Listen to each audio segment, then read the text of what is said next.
Tengo una pregunta que hacerles. ¿Han sentido esa sensación en la que estás tan interesado por un tema o cosa en específico que te gustaría saber todo acerca de aquello? ¿Ese ferviente interés te ha hecho querer ver curiosidades, detalles o cosas que nunca habías visto? ¿Te gusta sentir ese sentimiento de misterio y de que puedes estirar y expandir aquellos conocimientos o universos que tanto te gustan? Bueno, en ese caso, el formato de Icebergs es para ti.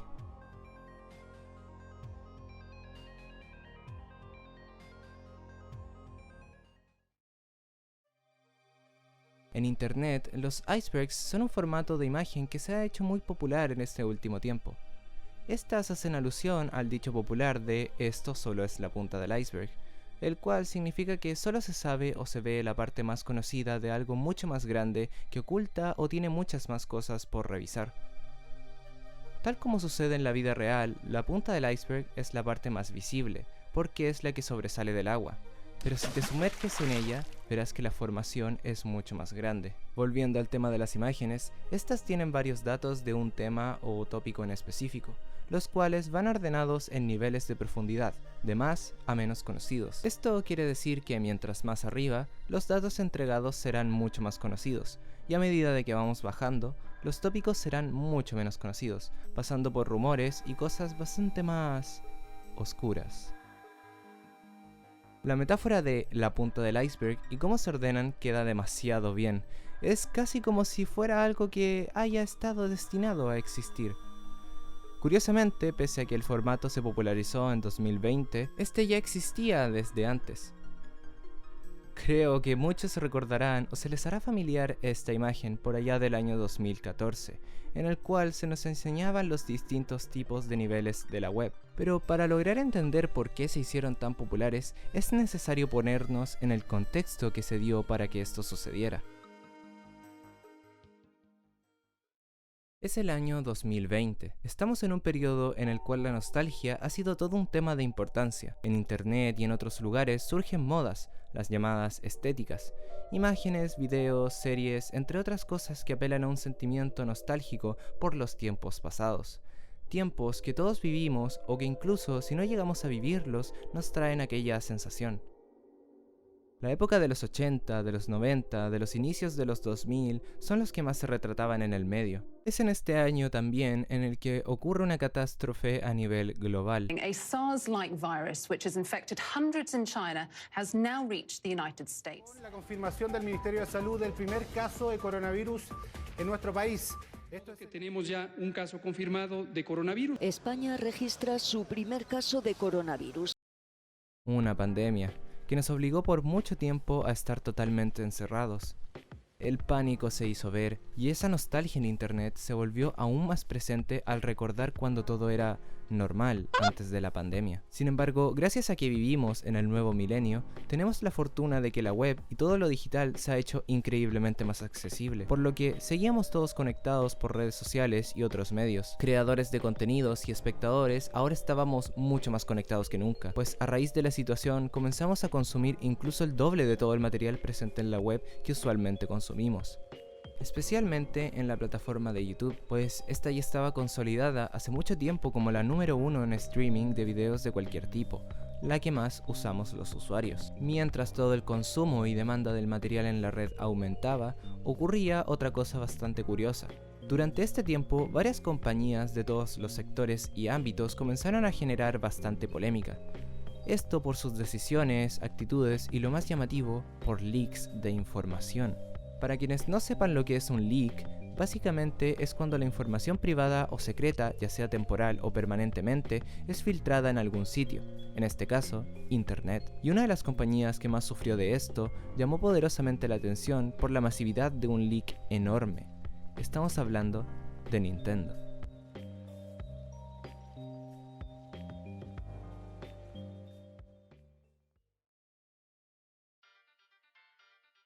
Durante todo el año 2020, esta compañía levantó mucha polémica y dio mucho de qué hablar por sus prácticas y decisiones. Pero fuera de eso, es aquí donde ocurre y llama la atención el llamado Giga Leak de Nintendo. En este, gigas de información privada sobre sus juegos, el código de sus consolas y mucho más fueron filtrados a internet. Considerando lo muy estricto que es Nintendo con su propiedad intelectual, por supuesto que esto atrajo a muchas personas a hablar del tema, pero sobre todo, a analizar el contenido que se había filtrado.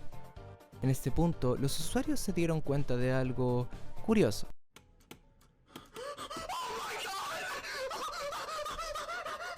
Algunas de las cosas que habían rumoreado por años resultaron no estar tan alejadas de la realidad, y en este ámbito hubo un juego con su código y sus mejoras hechas por fans a raíz de la filtración que resultó destacable entre todo lo demás, que atrajo las miradas de muchos usuarios en internet.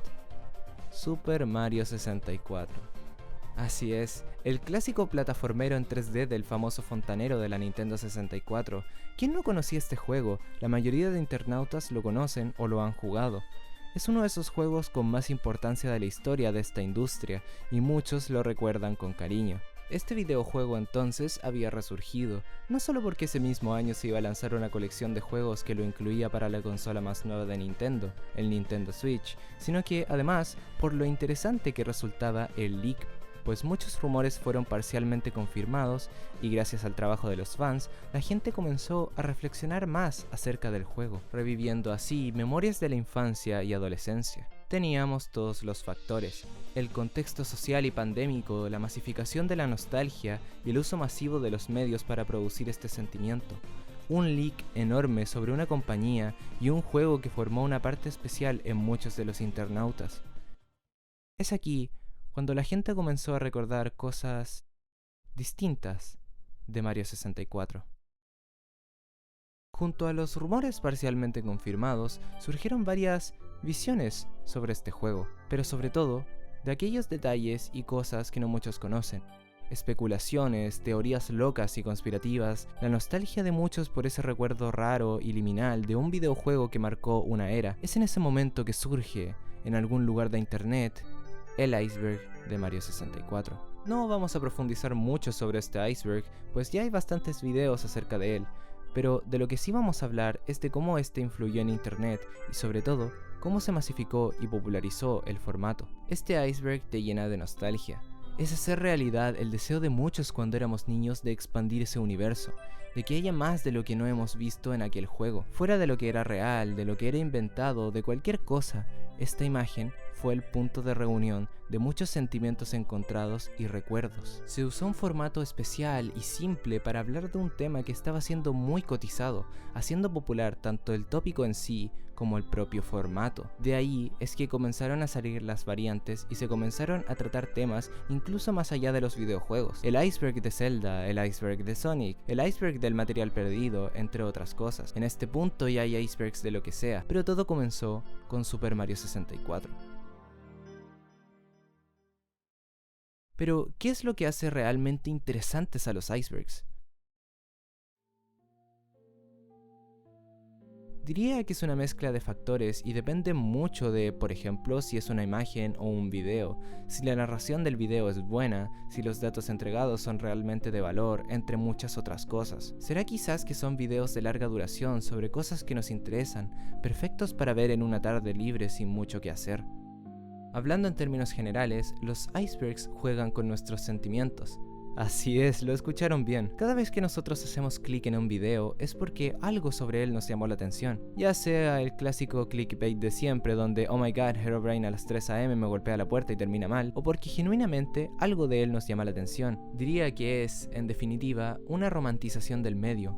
Es una carta de amor a todo el interés y sentimientos que nos producen esos temas, ya sean las ansias de saber más sobre algo, la nostalgia, lo interesante del tema, el aura de misterio, lo identificados que podemos sentirnos con un dato entregado, o simplemente el deseo de ver algo lo suficientemente interesante que nos haga plantearnos algunas cosas y así sucesivamente. Es una oda al interés, a la información, al cariño que le tenemos a una obra o tópico. Es por esto que el formato se diferencia de un top de curiosidades normal, pues permite extender la duración, ser un poco más variado en cuanto a lo que se dice y traer un sentimiento único y peculiar. El orden de la profundidad también es importante, pues este te deja en suspenso, en querer saber qué hay al final del iceberg, tal como con un capítulo de una novela o serie que te deja colgado, queriendo saber el desenlace, o cómo se seguirán desarrollando los eventos. Esa sensación es la que produce el iceberg. A mí este formato me encanta. Pese a lo muy usado que quedó, sigo viendo videos e imágenes así, pues no me aburren para nada. Siento que es un formato que justamente se ha establecido en internet y me gustaría ver cómo es que sigue evolucionando a futuro. Pues la verdad, pienso que no debería estancarse tanto, ni tampoco salirse de lo que originalmente propuso. Me recuerda mucho a la sensación que tenía hace varios años viendo videos de curiosidades y misterios, pero mejor todavía, porque en este formato es un todo en uno. La romantización, bastante helada del medio, es algo maravilloso.